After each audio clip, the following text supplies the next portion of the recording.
கூறும் தமிழக மக்களுக்கு வணக்கம். நான் உங்கள் செல்வரசன், வள்ளுவத்துக்காரன், பெண்ணுரிமை ஆய்வாளன், பாலியல் வன்முறை தீர்வாளன். நெய்தல் செயல் திட்டம், பெண்களுக்கு எதிரான பாலியல் வன்முறை இல்லா தமிழகம் அமைத்தல். பாலியல் வன்முறை பிரச்சனைக்கு இதுதான் தீர்வு மக்களே. இதைத்தான் நான் நடைமுறைப்படுத்தி கொண்டிருக்கிறேன். நீங்கள் எனக்கு தீர்வை ஏற்படுத்த செய்ய வேண்டிய உதவி, இந்த சேனலை சப்ஸ்கிரைப் பண்ணிக்கங்க, பெல்லைக்கான தட்டி விட்டுக்குங்க, நோட்டிஃபிகேஷன் பெறுங்க, இதில் வரக்கூடிய தீர்வு பரிந்துரைகளை ஏற்றுக்கங்க, அதை புரிஞ்சுக்கங்க, பாலியல் வன்முறையை பெண்களை எதிர்கொள்ளுங்க. பாலியல் வன்முறையை முறியடித்து உங்களுக்கு பாலியல் வன்முறை பிரச்சனை இல்லை என்பதை உறுதி செய்து கொள்ளுங்கள். தமிழகத்தின் அத்தனை பெண்களும் இவ்வாறு உறுதி செய்து கொள்வது தான் பெண்களுக்கு எதிரான பாலியல் வன்முறை இல்லா தமிழகம் என்பதை புரிந்து கொள்ளுக. மக்களை ஒருங்கிணைக்கும் பணியை தொடங்கியிருக்கிறேன். இன்றைக்கு விவாதம் என்ன என்பதை பார்ப்போம். பாலியல் வன்முறை கேள்விப்பட்டிருக்கோம்.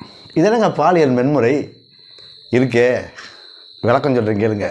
ஆய்வாளரில் அப்படித்தான் விளக்கம் சொன்னால் தான் உங்களுக்கு புரியும். இந்த பாலியல் வன்முறை ஏன் நடக்குதுன்னு பல பேர் எப்படியெல்லாம் வதந்தி டிஸ்கஸ் பண்ணி வதந்தி பரப்பிட்டு இருக்காங்க தெரியுமா? பாலியல் வன்முறையே பெண்களாக தாங்க நடக்குது. அந்த பொண்ணுங்க போய் ஒருத்தன் கரெக்ட் பண்ணுது, அவன் கூட சேர்ந்து ஜாலியாக இருக்குது, அதுக்கப்புறம் ஏதாவது பிரச்சனைனா அவனை மாட்டி விட்டுருது. இப்படி தாங்க பாலியல் வன்முறை நடந்துக்கிட்டு இருக்குது. நீங்கள் இது தெரியாமல் பெரிய ஆய்வாளர்னு பேசிக்கிட்டு இருக்கீங்க. நாங்கள்லாம் எப்பெல்லாம் கண்டுபிடிச்சிருக்கேன் தெரியுமா அப்படிங்கிறேன். அப்போது ஒரு பெண்ணு போய் அவங்கிட்ட நாம் ரெண்டு ஒன்றா இருக்கலாம் சொல்லிட்டா, அவனும் ஒத்துக்கிட்டா, அது எப்படி பாலியல் வன்முறையாகும்? ஒரு பொண்ணும் ஒத்துக்கிறல, அப்போ அவன் அந்த பொண்ணோட போய் சண்டை போடுறான், பிரச்சனை பண்ணுறான், த்ரெட்டன் பண்ணுறான், ஏமாத்துறான், பொய் பேசுகிறான். இப்படியெல்லாம் பண்ணி அந்த பெண்ணை சம்மதிக்க வச்சு அவளுடைய சம்மதம் இல்லாமல் ஒரு வன்புணர்வை ஏற்படுத்தினால் அதற்கு பெயர் பாலியல் வன்முறை. அந்த பெண்ணும் ஓகே சொல்லி இவனும் ஓகே சொல்லிட்டா, அப்போ இரண்டு பேரும் சம்மதத்தின் பெயரில், ரெண்டு பேரும் மேஜராக இருக்கும் பட்சத்தில் இரண்டு பேரும் சம்மதத்தின் பெயரில் பாலியல் உறவு வைத்து கொண்டால் அது சட்டப்படி குற்றம் அல்லன்னு சட்டமே சொல்லுது. ஏன்னா ரெண்டு பேரும் மேஜரு.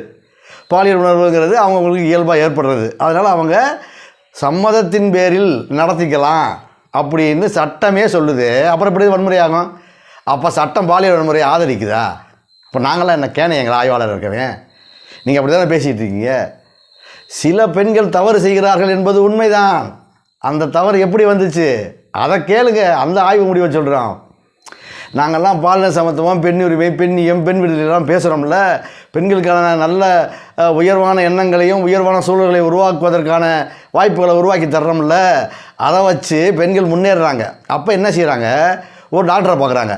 ஸோ இவரை நம்ம டாக்டர் ஆகணும், டாக்டர் ஆகிடுறாங்க. ஒரு வக்கீலை பார்க்குறாங்க, இவரை மாதிரி நம்மளும் வக்கீல் ஆகணும், வக்கீல் ஆகிடுறாங்க. ஒருத்தர் இன்ஜினியர் பார்க்குறாங்க, இன்ஜினியர் பார்த்து நம்மளும் ஆகணும்னு நினைக்கிறாங்க, இன்ஜினியர் ஆகிடுறாங்க. பத்திரிகையாளர் ஆகணும்னு நினைக்கிறாங்க, பத்திரிகையாளரை பார்த்து அவங்களும் பத்திரிகையாளர் ஆகிடுறாங்க. அப்போது அவங்க பார்த்து இவங்கள மாதிரி வரணும், அந்த ஆண் மாதிரி நம்மளும் வரணும், சமத்துவமாக இருக்கணும் அப்படின்னு நினைக்கிறவங்க இந்த பாலின சமத்துவத்தை ஒரு உயர்வான எண்ணங்களில் செஞ்சுருக்காங்க. சில பெண்கள் என்ன செய்வாங்க தெரியுமா? அவன் என்ன 4 பொண்ணுகளோட சுற்றுறான், தண்ணி அடிக்கிறான், மஜா பண்ணுறான், ஜாலியாக இருக்கேன். அவனே பொண்ணுங்களை கரெக்ட் பண்ணி ஜாலியாக இருக்கும்போது நாம் ஒரு பொண்ணு, நாம் போய் அவனை கரெக்ட் பண்ண அவன் கரெக்ட் ஆக மாட்டானா? அப்போ ஜாலியாக இருக்க மாட்டோமா? நாங்களும் இருப்போம்ல. ஆண்கள் மட்டும்தான் பெண்களை கரெக்ட் பண்ணி ஜாலியாக இருப்பீங்கள்ல, நாங்களும் ஆம்பளைகளை கரெக்ட் பண்ணி ஜாலியாக இருப்போம்ல, இதுதானே கெத்து அப்படின்னு சில பெண்கள் நினைக்கிறது பார்த்தியா? அந்த பெண்கள் தவறு செய்கிறார்கள். 3000 ஆண்டுகளாக ஆண்கள் தவறு செய்யக்கூடியதை சாதனையாக சொல்லிக் கொள்கிறார்களே, பெருமைப்பட்டுக் கொள்கிறார்கள். 1000 இருந்தாலும் ஆண் என்றதை இந்த பெண்கள் புரிந்து கொண்டு ஆண்களைப் போலவே, தவறு செய்கிற ஆண்களைப் போலவே தாங்களும் செய்ய வேண்டும் என்று நினைத்து அதன் விளைவு தான் இத்தகைய பிரச்சனை.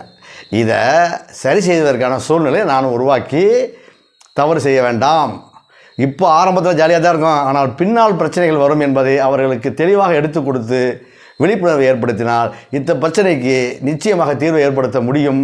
அதற்காகத்தான் நான் இந்த ஆணாதிக்கத்தை எதிர்கொண்டு பெண்களுக்கு எதிரான பாலியல் வன்முறை இல்லா தமிழகம் அமைத்தல் எனும் பணியில் என்னை முனைப்புடன் செயல்படுத்தி கொண்டிருக்கிறேன். எனக்கு ஒத்துழைப்பு வழங்குங்கள்.